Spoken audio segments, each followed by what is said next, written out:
Hi my dear students, welcome back to our class English Grammar and Usages. In our previous class, we have discussed the second module, the sentence. In this topic, we have discussed so many things such as how to make a correct sentence, what is the definition of a sentence, etc. I told you that traditional grammar, there are three categories, that is pause, synthesis and analysis. Then I explain you what is pause, synthesis and analysis. Okay, നമ്മുടെ കഴിഞ്ഞ ക്ലാസ്സിൽ നമ്മൾ second module start ചെയ്ത് വെച്ചു, complete ആയിട്ടില്ല. അത് തുടങ്ങി വെച്ചിട്ടുണ്ടായിരുന്നു. അതിൽ പറഞ്ഞു ദ സെൻറ്റൻസ് എന്നുള്ള ടോപ്പിക് അതൊരു വൈഡ് ടോപ്പിക്കാണ്. നമ്മളതിൻ്റെ എല്ലാ ഭാഗങ്ങളും പറഞ്ഞു വരുന്നത് ഞാൻ കഴിഞ്ഞ ക്ലാസ്സിൽ പറഞ്ഞിട്ടുണ്ടായിരുന്നു. വളരെ മൈന്യൂട്ടായിട്ട് ഓരോ കാര്യങ്ങളെയും നമ്മൾ ഗ്രാമറിനെ അതിൻ്റെ തിയററ്റിക്കലി ആൻഡ് പ്രാക്ടിക്കലി പഠിക്കുകയാണ് ഗ്രാമർ ആൻഡ് യൂസേജസ് എന്നുള്ള ടെക്സ്റ്റ് ബുക്കിലൂടെ നമ്മൾ ചെയ്യുന്നത്. So we have to study theoretically and grammatically, practically, theoretically and practically. Okay, അപ്പോൾ നമ്മൾ പറഞ്ഞു അങ്ങനെ പല കാര്യങ്ങളും കഴിഞ്ഞ ക്ലാസ്സിൽ പറഞ്ഞിട്ടുണ്ടായിരുന്നു. നമുക്ക് ഗ്രാമറിൻ്റെ 5 വിഭാഗങ്ങളുണ്ട് എന്ന് പറഞ്ഞത് നമുക്ക് നെക്സ്റ്റ് ക്ലാസ്സുകളിലായിട്ട്, അതായത് നിങ്ങളുടെ വരും സെമസ്റ്ററുകളിൽ ഫൈനൽ ഇയറിൽ നിങ്ങൾ വിശദമായിട്ട് പഠിക്കുന്നുണ്ട്. അതിൽ ഒരു വിഭാഗം ട്രഡീഷണൽ ഗ്രാമർ. ആ ട്രഡീഷണൽ ഗ്രാമറിൽ there are 3 categories, that is POS, synthesis and analysis. നമ്മൾ കഴിഞ്ഞ ക്ലാസ്സിൽ വിശദീകരിച്ചതാണത്. അതിൽ പോസ്, പാർട്സ് ഓഫ് സ്പീച്ച്, അത് വേർഡ് ക്ലാസ്സിനെയാണ് നമ്മൾ ആദ്യം പറഞ്ഞു. സെൻറ്റൻസ് എന്ന് വെച്ചാൽ ഗ്രൂപ്പ് ഓഫ് വേർഡ്സ് ആണ്, ഷുഡ് ഹാവ് എ മീനിങ് എന്നുള്ളത് നമ്മൾ പറഞ്ഞു വെച്ചിട്ടുണ്ട്. അതൊരു കോമൺ ഫാക്ടറാണ്, ഒരു സെൻറ്റൻസിൻ്റെ കോമൺ ഫാക്ടറാണത്. മീനിങ് ഉണ്ടായിരിക്കണം, അതുപോലെ തന്നെ എന്ത് വേണം, അതിൽ വാക്കുകൾ ഉണ്ടായിരിക്കണം. വാക്കുകൾ കൂടിച്ചേർന്നാൽ എല്ലാം സെൻറ്റൻസ് ആവില്ല, അതിന് വ്യക്തമായൊരു മീനിങ് ഉണ്ടായിരിക്കും വേണം നമ്മൾ പറഞ്ഞു വെച്ചിട്ടുണ്ടായിരുന്നു. ഓക്കെ, അപ്പോൾ നമ്മളതിന് ശേഷം പറഞ്ഞത് ഈ പാർട്സ് ഓഫ് സ്പീച്ചുകളായിരുന്നു. എത്ര പാർട്സ് ഓഫ് സ്പീച്ച് ഉണ്ടെന്ന് നമ്മൾ പറഞ്ഞു അവിടെ? There are 9 parts of speeches, 8 parts of speeches in traditional English and the suprasegment grammar. They told that one add parts of speeches. അപ്പോൾ ഒരെണ്ണം കൂടെ നമ്മുടെ മോഡേൺ ഗ്രാമറിൽ ഒരെണ്ണം കൂടെ കൂട്ടിച്ചേർത്ത് മൊത്തം പാർട്സ് ഓഫ് സ്പീച്ചുകൾ 9 എണ്ണമാണ്. ഞാൻ 1 by 1 ആയിട്ട് കഴിഞ്ഞ ക്ലാസ്സിൽ പറഞ്ഞിട്ടുണ്ടായിരുന്നു. ഞാൻ നിങ്ങളത് നോട്ട്സും ഒക്കെ തയ്യാറാക്കിയെന്ന് ഞാൻ വിചാരിക്കുന്നു. ഓക്കെ, അപ്പോൾ അതിൽ നമ്മൾ 9 എണ്ണം ഏതാണെന്ന് പറഞ്ഞു. Noun, pronoun, adjective, verb, adverb, preposition, conjunction, interjection. The last one is determiners.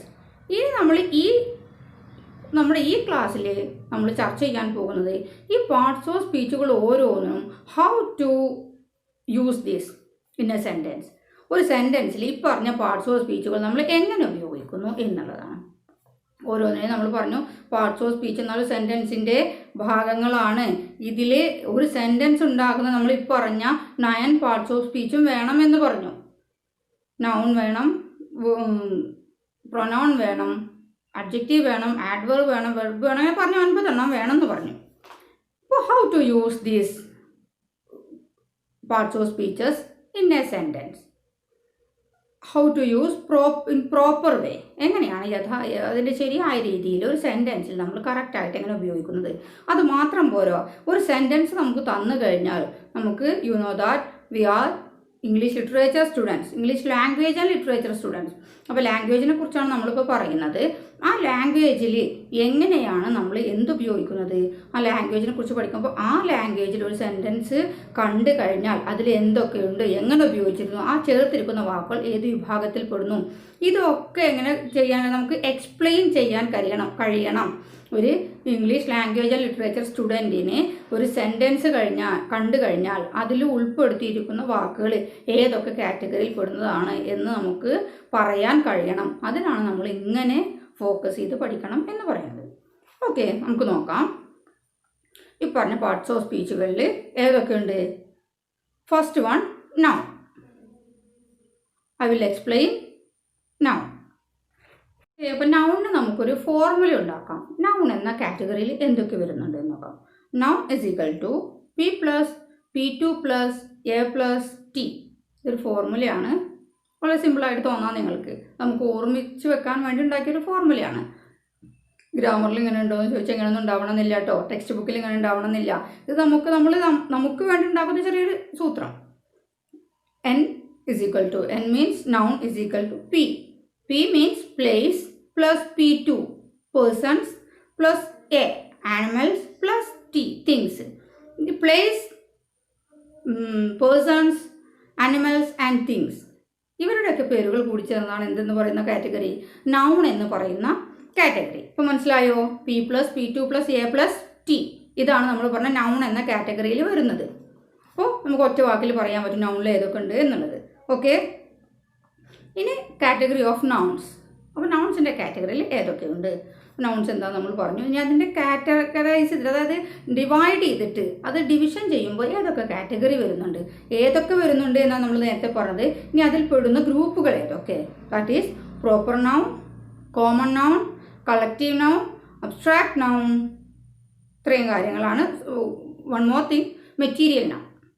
ഏതൊക്കെയുണ്ട്? Proper noun, common noun, collective noun, abstract noun and the last one material noun. ഇതാണ് നൗണിൻ്റെ കാറ്റഗറി. മനസ്സിലായോ? ആദ്യം നമ്മൾ പറഞ്ഞത് നൗണിൻ എന്ന് വരുന്നതിൽ അത് ഞാൻ ചെറിയ രീതിയിൽ പറഞ്ഞതേ ഉള്ളൂ. നെക്സ്റ്റ് പറഞ്ഞത് അതിൻ്റെ കാറ്റഗറൈസ് ചെയ്തതാണ്. നൗണിൽ ഏതൊക്കെ കാറ്റഗറൈസ് ചെയ്ത് വരുമ്പോൾ ഏതൊക്കെ കാറ്റഗറി വരുന്നുണ്ട്, അതാണ് ഇപ്പോൾ നമ്മൾ പറഞ്ഞത്. ഇനി ഇതിൽ തന്നെ എന്തുണ്ട്, നമ്പർ സിസ്റ്റം ഉണ്ട്. നൗണുകളിൽ നമ്പർ സിസ്റ്റം ഉണ്ട്. എന്താണ് നമ്പർ സിസ്റ്റം? നമ്പർ സിസ്റ്റത്തിൽ എന്താ പറയുന്നത്? നമ്പർ സിസ്റ്റത്തിൽ രണ്ട് ഗ്രൂപ്പുകളാണുള്ളത്, കൗണ്ടബിൾ ആൻഡ് അൺകൗണ്ടബിൾ. അപ്പോൾ പേര് സൂചിക്കുന്നത് പോലെ തന്നെ നിങ്ങൾക്ക് മനസ്സിലായിട്ടുണ്ടാവും. കൗണ്ടബിൾ ആൻഡ് അൺകൗണ്ടബിൾ എന്ന് പറയുമ്പോൾ, കൗണ്ടബിൾ എന്നുള്ളതിൽ നമുക്ക് എണ്ണിത്തിട്ടപ്പെടുത്താൻ കഴിയുന്നവ, അൺകൗണ്ടബിളിൽ എണ്ണിത്തിട്ടപ്പെടുത്താൻ കഴിയാത്തവ ഉണ്ടാവുമല്ലോ. എ ഓർ ആൻ എന്നുള്ള ആർട്ടിക്കിൾസ് ഉപയോഗിച്ച് നമ്മളൊരു കാര്യത്തെ പറയുമ്പോൾ അവിടെ എന്തുണ്ട്, അവിടെ ഒരു എണ്ണമുണ്ട്.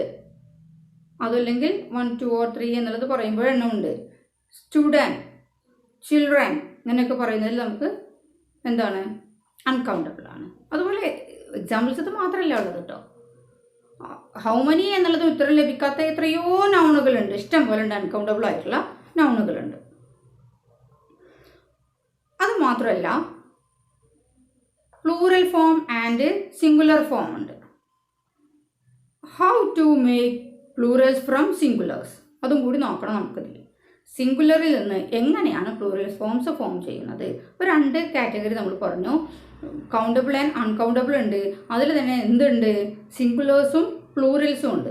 ഇത് ഏതിൽ വരുന്നതാണ്, നമ്പർ സിസ്റ്റത്തിൽ വരുന്നതാണ്. നേരത്തെ നമ്മൾ പറഞ്ഞത് കാറ്റഗറീസ് ഓഫ് നൗൺ ആണ്. അവിടെ പറഞ്ഞ കാറ്റഗറി ഞാൻ നേരത്തെ പറഞ്ഞ് നിങ്ങൾക്ക് മനസ്സിലായിട്ടുണ്ടാവും. നോട്ട് ചെയ്ത് വെക്കുന്നുണ്ടാവും എന്ന് കരുതുന്നു. നോട്ട് ചെയ്ത് വെക്കണം. നമുക്ക് ഇതുവരെ ടെക്സ്റ്റ് ബുക്ക് അവൈലബിൾ അല്ലാത്തത് കൊണ്ട് നമുക്ക് കിട്ടുന്ന മെറ്റീരിയൽസ് ഇത്രയൊക്കെ ഉള്ളൂ. അപ്പോൾ ഇതിൽ നിന്ന് ലഭിക്കുന്ന നോട്ട്സ് നമ്മൾ കൃത്യമായി ക്രോഡീകരിച്ച് വെച്ചെങ്കിൽ മാത്രമേ ഇനി ഒരു പക്ഷേ ടെക്സ്റ്റ് ബുക്ക് ലഭിക്കുമ്പോൾ അതുമായി നമുക്ക് താരതമ്യപ്പെടുത്തി നമ്മുടെ നോട്ട്സ് തയ്യാറാക്കാൻ പറ്റുള്ളൂ. അതുകൊണ്ട് ഓരോ നോട്ട്സും നിങ്ങൾ കുറിച്ച് വെക്കണം. ഓക്കെ, അപ്പോൾ നമ്മൾ പറഞ്ഞു നമ്പർ സിസ്റ്റം പറഞ്ഞു. നെക്സ്റ്റ് വരുന്നത് നമ്പർ സിസ്റ്റത്തിൽ തന്നെ എന്ത് വരുന്നുണ്ട്, ജെൻഡർ സിസ്റ്റം വരുന്നുണ്ട്. നമ്പർ സിസ്റ്റം കഴിഞ്ഞാൽ പിന്നെ ജെൻഡർ സിസ്റ്റം ഉണ്ട്.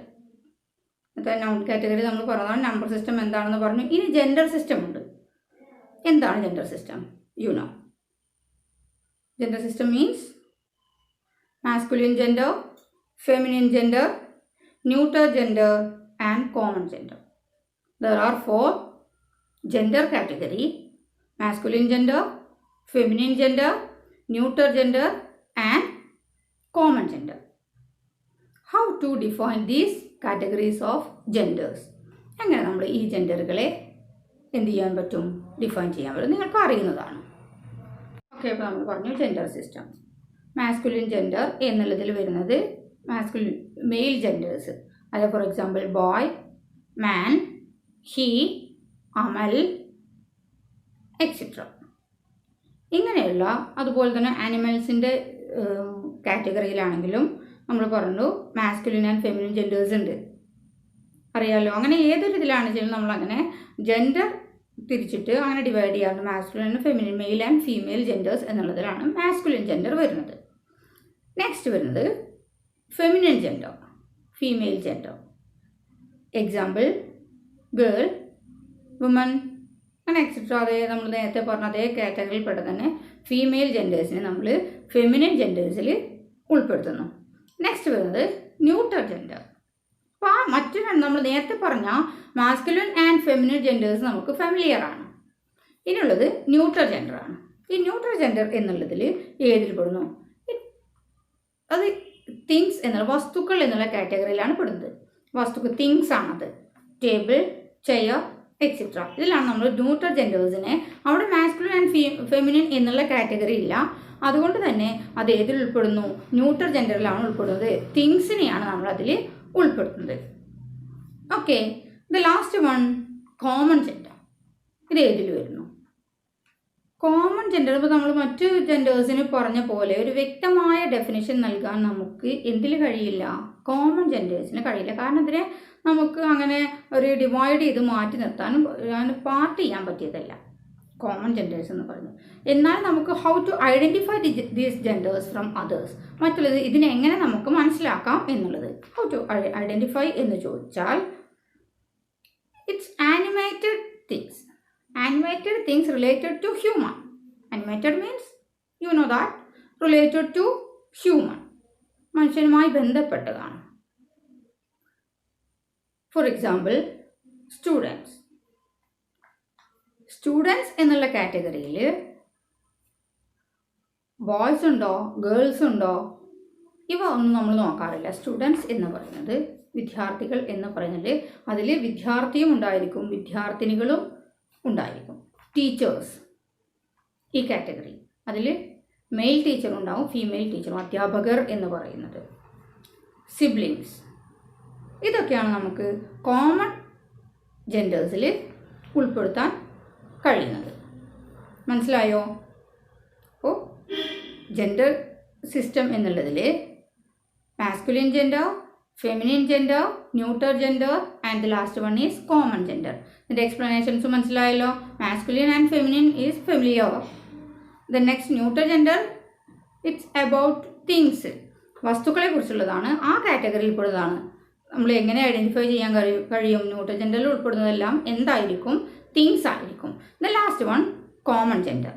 കോമൺ ജെൻഡറിൽ വരുന്നതും എന്തായിരിക്കും?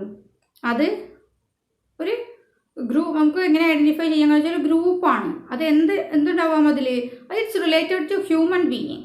Animated things that is related to human being. മനുഷ്യനുമായി ബന്ധപ്പെട്ടതാണ്. അത് ഗ്രൂപ്പാണ്. അതിൽ എന്തുണ്ടായിരിക്കും? മാസ്കുലിനും ഉണ്ടാവും ഫെമിനിനും ഉണ്ടാവും ഫീമെയിലും ഉണ്ടാവും മെയിലും ഉണ്ടാവും. അത് നമുക്ക് we don't bothered about that. ആ ഒരു ക്ലസ്റ്റർ ഗ്രൂപ്പിനെ പറയുന്നതാണ് നമ്മൾ ഏതിൽ ഉൾപ്പെടുത്തുന്നു. ആ ഗ്രൂപ്പിനെ നമ്മൾ ഏതിൽ ഉൾപ്പെടുത്തുന്നു? പറഞ്ഞ കോമൺ ജെൻഡേഴ്സിൽ ഉൾപ്പെടുത്തുന്നു. Okay, can you understand this topic? ഇത്രയാണ് നമുക്ക് നൗൺ എന്ന കാറ്റഗറിയിൽ പറയാനുള്ളത്. നൗണിൽ നമുക്ക് പറഞ്ഞു, ഞാൻ പറഞ്ഞത് സെൻറ്റൻസ് എന്നുള്ള രണ്ടാമത്തെ ടോപ്പിക്കിൽ രണ്ടാമത്തെ മൊഡ്യൂളിൽ നമുക്ക് ആകെ 2 ടോപ്പിക്സേ പഠിക്കാനുള്ളൂ. എങ്കിലും അത് വളരെ വൈഡ് ഏരിയ ആണ്. വളരെ ഡീപ്പായിട്ട് നമുക്കറിയാം. നമ്മുടെ Wren and Martin book, Wren and Martin means high school and higher secondary text books of ഇംഗ്ലീഷിൻ്റെ ടെക്സ്റ്റ് ബുക്കുകളിൽ ആ ഭാഗത്ത് പറയുന്നത് തന്നെ ഈ സെൻറ്റൻസ് എന്നുള്ള ഒരു ഗ്രാമർ വിഭാഗത്തിനെ കുറിച്ചാണ്. അതിലും വരുന്നുണ്ട്. ഈ പറഞ്ഞ ഇത്രയും ഡീറ്റെയിൽ ആയിട്ട് അല്ലെങ്കിലും നമ്മൾ അവിടെ ഉപയോഗിക്കുന്നുണ്ട് sentence, how to make a sentence, subject, verb, object, then noun, pronoun, adjectives, adverb, verb, prepositions, conjunction. അങ്ങനെ നമ്മൾ ഡീറ്റെയിൽ ആയിട്ടല്ലെങ്കിലും ഇങ്ങനെ ഒരു സ്ട്രക്ചർ ഉണ്ട് ഒരു സെൻറ്റൻസിന് എന്നുള്ളത് നമ്മളവിടെ കേട്ടിട്ടുണ്ട്. അപ്പോൾ അവിടെ മുതലേ നമ്മൾ അറിഞ്ഞു വന്ന ഒരു ടോപ്പിക്കാണ് ഇത് സെൻറ്റൻസ് എന്നുള്ളത്. അപ്പോൾ this text book is degree level text book. കഴിഞ്ഞ ക്ലാസ്സിൽ നമ്മൾ പറഞ്ഞു നമ്മുടേത് ഒരു ഡിഗ്രി ലെവൽ ഗ്രാജുവേറ്റ് ലെവൽ പഠനമായതുകൊണ്ട് we are the English language and literature students. So you should know you should know completely എല്ലാ കാര്യവും നമുക്ക് വിശദമായിട്ട് തന്നെ അതിനെ അനലൈസ് ചെയ്ത് പഠിക്കേണ്ടിയിരിക്കുന്നു. നമ്മൾ ഓരോ കാര്യത്തെക്കുറിച്ചും വളരെ അനലൈസ് ചെയ്ത് പഠിക്കേണ്ടിയിരിക്കുന്നു. So you should prepare your notes about this topic second module the sentence, അതിൽ വരുന്ന കാറ്റഗറികൾ 3 കാറ്റഗറീസ്, അതിൽ വരുന്ന ഭാഗമാണ് പി. ഏറ്റവും ഇമ്പോർട്ടൻറ്റ് ഭാഗമാണ് നമ്മൾ നേരത്തെ പറഞ്ഞ POS, parts of speech. There are 9 parts of speeches in English grammar. അത് ഏതൊക്കെയാണെന്ന് പറഞ്ഞു തന്നു. അതിൽ ഒരെണ്ണമാണ് നമ്മളിപ്പോൾ ഇവിടെ ഡിസ്കസ് ചെയ്തത്, നൗൺ എന്ന കാറ്റഗറി. ആ നൗൺ എന്ന കാറ്റഗറിയിൽ ഏതൊക്കെ വരുന്നുണ്ട്? Noun is equal to P plus P2 plus A plus T. P means place, person, animal and things. മറ്റൊന്ന് കാറ്റഗറി ഓഫ് നൗൺസ് എന്നുള്ളതിൽ വരുന്നത് proper noun, common noun, collective noun, abstract noun and material noun. Then next വരുന്നത് ഇതിൽ നമ്മുടെ നൗണിൽ വരുന്നത് number system ആണ്. അതിൽ വരുന്നുണ്ട് കൗണ്ടബിൾ ആൻഡ് അൺകൗണ്ടബിൾ എന്ന് പറയുന്നത്. പിന്നെ പ്ലൂറൽ ആൻഡ് സിംഗുലർ എന്ന് വരുന്ന ആ കാറ്റഗറി. അതിനുശേഷം പിന്നെ പറയുന്നത് ജെൻഡർ സിസ്റ്റം ആണ്. ജെൻഡർ സിസ്റ്റത്തിലാണ് നമ്മളിപ്പോൾ പറഞ്ഞത് masculine, feminine, neuter and common genders. Okay, I think you can understand this topic. You should prepare the notes about it. Okay, all the best.